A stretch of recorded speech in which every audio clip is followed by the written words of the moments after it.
మీ శ్రేయస్సు కోసం చేసే పూజలు, హోమాలు, యజ్ఞాలు ఇప్పుడు ఒక్క క్లిక్ దూరంలో వేదమందిర్.com. అస్మద్గురుభ్యో నమః. సుమన్ టీవీ ప్రేక్షకులందరికీ కూడా నమస్కారం. మీ ముందున్నది డాక్టర్ టికేవి రాఘవన్, విశ్రాంత గణిత శాస్త్ర అధ్యాపకుడు. గత తరంలోని 11 మంది దిగ్దంతుల దగ్గర బ్రహ్మసూత్రములు, అలాగే ద్రవిడ ప్రబంధము, అదే పద్ధతిలో పురాణములు తెలుసుకుని వృత్తిరీత్యా ఇంజనీరింగ్ కాలేజీలో పనిచేస్తూ ఇలాంటి ఛానల్స్కి, అలాగే బయట కూడా ఎవరైనా అడిగినట్టయితే వాళ్ళకు కూడా ధర్మశాస్త్ర విషయాలు, సందేహాలు తీర్చుతూ ఉంటాం. అది సంగతి.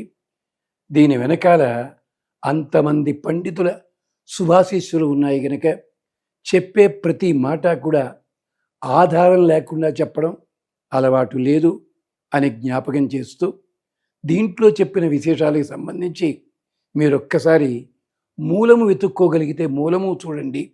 తరువాత ఇతర విశేషాల గురించి అడిగినట్టయితే అడగవచ్చును. రెండో ప్రశ్న ఏమిటి అంటే, ఇది చాలామందికి అనుమానం ఉంటుంది.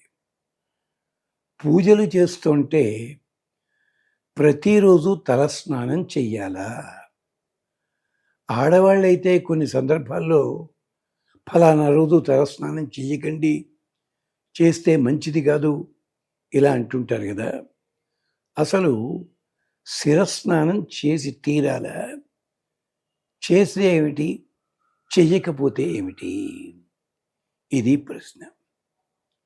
ఒకటి గుర్తుపెట్టుకోండి, ఈ ప్రశ్న అడిగింది మగవాళ్ళ, ఆడవాళ్ళ.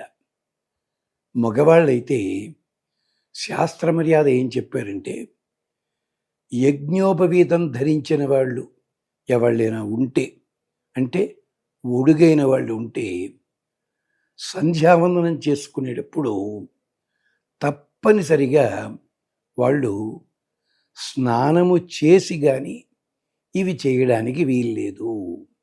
శాస్త్రం ఉంది, అస్నాతో నాచరేత్ కర్మ జప హోమాది కించన. జపములు కానీ, హోమములు కానీ, పూజలు కానీ స్నానం చేస్తే తప్ప చెయ్యకూడదు. ఇది మగవాళ్ళకి వర్తిస్తుంది. మరి అయ్యా, మేము ఆఫీసులకు వెళ్ళాలి, ఇలాంటివన్నీ ఉంటాయి, మరి ఏం చెయ్యాలండి? స్నానము తప్పనిసరా అంటే విశేష కార్యక్రమాల్లో తప్పనిసరి. అందుకనే మగవాళ్ళు మనం సాధారణంగా పొద్దున్న సంధ్యావందనం చేసుకునేటప్పుడు చేతిలో నీళ్లు తీసుకుని శిరస్సు మీద జల్లుకుంటారు. అది స్నానంతో సమానం. ఎందుకని? అక్కడ జలము లోపల ఎంతమంది దేవతలు ఉంటారో తెలుసునా? వరుణదేవుడు ఉంటాడు, అగ్ని ఉంటాడు, సూర్యుడు ఉంటాడు, ముగ్గురు ఉంటారు. ఇమమ్మే వరుణ శృధీహవ అద్యాచ మృడయ త్వామవస్యు ఆరాచకే తత్వాయామి బ్రహ్మణ వందమాన. ఓ వరుణదేవ, మాకు రక్షణ కలిగించవయ్యా. మేము అపవిత్ర పవిత్రోవ సర్వావస్థాంగతోపివ యస్మరేతు పుండరీకాక్షం సబాహ్యాభ్యంతర శుచి. మేము పుండరీకాక్షుని తలుచుకున్నాము, అంచేత బాహ్య అభ్యంతర శుచి కలుగుతుంది. మరి తలనిండా స్నానం చేయడంలో అంతరార్థం ఏమిటంటే, దీనివల్ల వృత్రాసుడనే ఒక రాక్షసుడు ఉండేవాడు ఒకప్పుడు. గొప్ప తపశక్తి సంపన్నుడు. అతడు మరణించినప్పుడు ప్రవహించే నీటిలో మరణించాడు. అంచేత వృత్రాసురుడి తపస్సు చేసిన తప ఫలమంతా కూడా ప్రవహించే నీటిలో ఉంటుంది. ఇక రెండవది, అంగిరసులనే దేవతలు ఉన్నారు. వాళ్ళందరూ కూడా ఈ ప్రవహించే నీటి లోపల తమ తపశక్తి, దీక్ష ప్రవేశపెట్టారు. అంటే ఎవరైతే ప్రవహించే నీటిలో స్నానం చేస్తారో, లేదా ప్రవాహములు కలిగించుకున్న నీటిలో స్నానం చేస్తారో, వాళ్ళకి దీక్ష, తపస్సు లభిస్తుంది. అందుకనే మన పూర్వీకులు బకెట్తోటి నీళ్లు తోడేటప్పుడు ఆ బకెట్ మునిగినా కూడా 2-3 సార్లు ఇలా ఇలా అనేవారు, లోపల కెరటాలు వస్తాయి గనక. ఆడవాళ్ళు మంచినీళ్ళు పట్టురావడానికి వెళ్ళినప్పుడు ఆ బిందెతో నీళ్ళని ఇలా ఇలా వెనక్కి తోసి ముంచి పట్టుకొచ్చేవారు. తాతగారులు, బామ్మగారులు, అమ్మమ్మలు వీళ్ళు కూడా మామూలుగా స్నానం చేసే వేడి నీళ్ళని చేత్తోటి ఇలా ఇలా తిప్పి, ఇంత అంతరార్థం ఉంది. అంచేత ఇమమ్మే వరుణ సుదీహవ అధ్యాచ మృడయ త్వామవస్యు యాచకే బ్రహ్మణా వందమాన. బాబు, నీకు నమస్కారం చేస్తున్నాం, మా లోపల ఆ పవిత్రత కలిగించు అని చెప్పడం ఉద్దేశ్యము. ఆడవాళ్ళైతే రోజు తలస్నానం చేసి తీరాలి అని నియమం లేదు.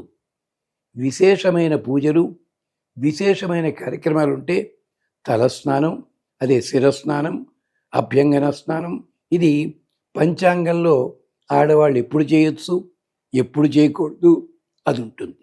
అది గుర్తుపెట్టుకోండి. లేదు మీకు వీలైతే చెయ్యండి, లేదనుకోండి తడి బట్టలతో మాత్రం కూర్చుని పూజ మాత్రం చెయ్యకండి దయచేసి. సంధ్యావందనాదులు కూడా పొడి వస్త్రాలతోటే చెయ్యాలి.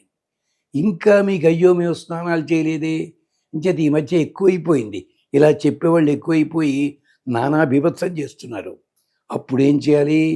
మీరు పూజ కూర్చునే ముందు కాస్త నీళ్ళని చిన్న స్పూన్లోనూ ఉద్దరిలోనూ తీసుకుని శిరస్సు మీద జల్లుకోండి. ఓ వరుణదేవా రక్షించు అని ప్రార్థన చేయండి. శిరస్నానం చేసిన ఫలితం లభిస్తుంది. దాన్నే ఏమంటాం మనం? ప్రోక్షణ అంటాం.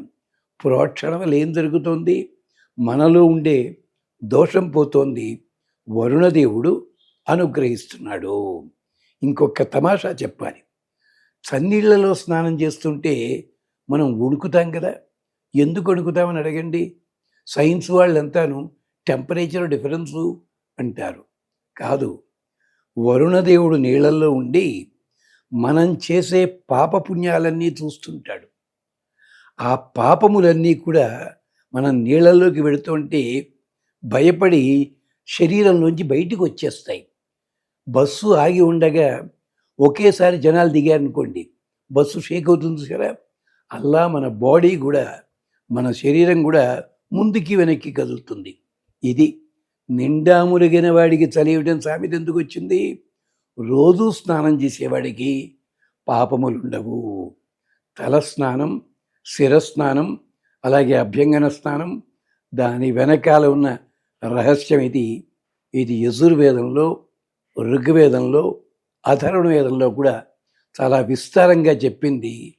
చాలామంది చెప్తున్నట్టుగా ఎక్కడో బుర్రలోంచో లేకపోతే ఇంగ్లీష్ వాళ్ళ పుస్తకాల్లోంచో రోమన్ కంట్రీలో వచ్చిన ఆ వాటిల్లోంచో తీసుకుని చెప్పటం లేదు. ఇది సాంప్రదాయబద్ధము. అంచేతొక్కటే మాట, మీకు చెయ్యగలిగితే తలస్నానం చేసి విశేషమైన పూజలు చేసుకోండి.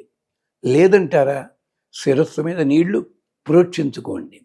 సంధ్యావందనాదులు చేసే మగవాళ్ళు మాత్రం తలస్నానం చేసి సంధ్యావందనాదులు చెయ్యడం చాలా మంచిది.